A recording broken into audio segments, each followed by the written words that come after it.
Hi, use lot. Sober went down in defeat at Wembley tonight against Spurs 1-0. More on that in a moment. This is the review, so if you don't know what the review is, we'll be hearing from Rafa Benitez in just a second. We'll be looking at the lineups, we'll talk about the game and check up on the league table.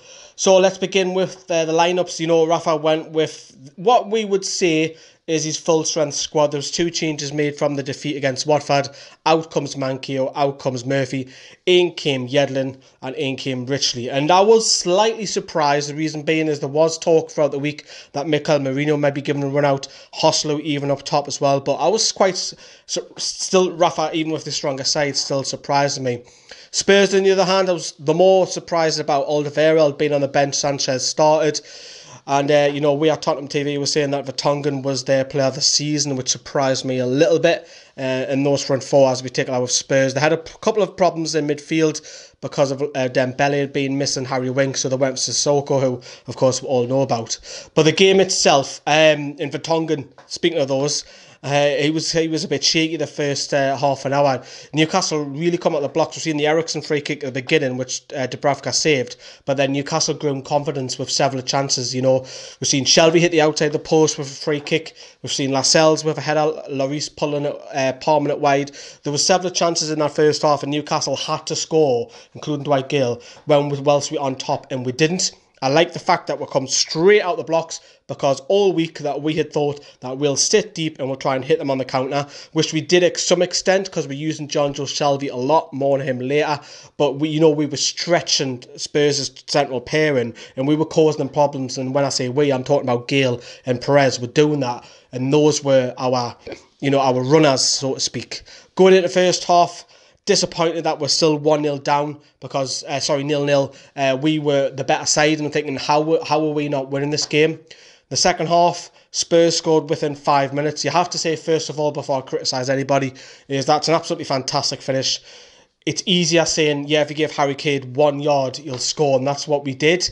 He's world class, without a shadow of a doubt. He puts a top corner, fantastic placement. You know, Newcastle had bodies around it. It's very difficult to pinpoint someone. Maybe you can say Lascelles needs to get tighter. But, however, it's just one of those finishes. And you have to say that's mint. It was an absolutely fantastic finish. Ali lays it off to Kane.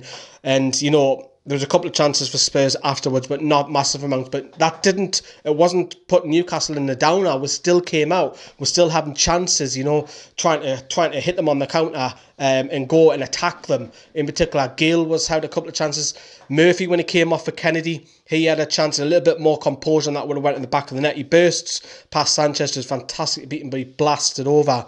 And we came eventually to no avail. We got beat, and in the final whistle, it was disappointing, but I've been saying all week nowadays, if the lads put a performance in, and you have to say they did, they really did. I'm proud tonight. I'm proud to say I'm a Toon fan, because Spurs lot, they'll be going in the end, then you're thinking, poof, that wasn't 3 points, because they didn't deserve that 3 points. The difference is, they have a world-class finisher in Harry Kane, who just needs 1 yard to put a top corner.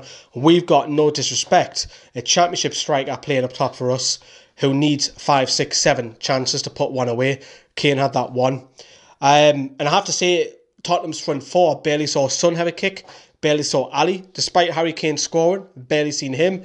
Ericsson, the first 10 to 15 minutes, yes, but we kept those front four to reveal majority of the match. And you've got to say there's a lot of them, which you would have seen, and player ratings have scored highly. We were all of our play was going through John Joe Shelby. He had an outstanding game, and then we keep saying it week in, week out now, the last 4 months, is that he has to be in that England squad. At least Southgate has to look at him, because that's a weapon that England can use.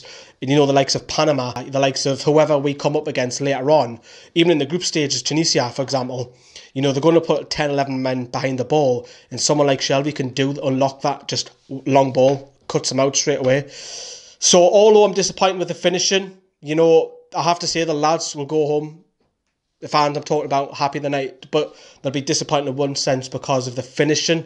You know, we'll look at the league table in a moment, because 10th is still up for grabs. But, you know, Rafa Benitez will be disappointed. Of course he will be, but you've got to say we performed better than Spurs, and that's 3 points dropped, and I can't believe I'm saying that. That's 3 points dropped. We should have got all 3 points. Let's hear what Rafa said. I think that we did really well. 14 attempts against Tottenham at home means that something we did was right. was two decisions, two penalties that for us were clear, but was not given. But still, we had enough chances to score, and we put them under pressure. Very good team, very good players, but I think that we deserve more. It's not easy when you are safe 5 games to go for a team like us with the squad that we have. Everybody was talking about, one of the first candidates to go down, and then we're safe with 5 games to play. Then carry on. It was not easy. The game that we couldn't win, we were very close. The last game against Watford, the first half, we didn't play well. The second half was a great reaction of the team. And today, from the first minute until the last minute, so you could see that they were the touchline trying to do what they have to do, but that is credit for us too. So he's happy that the team, proud of the team, but we got 0 points at the end of the day, and it's disappointing coming all the way back from Wembley because it's a long journey, you know. But the league table, I was saying just before we heard from Rafa, is we're still 10th, which is crackers. We've lost 4 in a row. Our job was to finish in the top 17th, and we're sitting 10th going into the final game of the season. If we play like that the second half against Watford, and tonight we'll beat Chelsea on Sunday. Got no shadow of a doubt about it. Chelsea are not going to qualify for the Champions League. They had a massive goal swing, which isn't going to happen. And their priority is the FA Cup to try and win some silverware. So maybe Conte will rotate this Sunday. Maybe he'll go full strength because he wants to keep match fitness up. Who knows?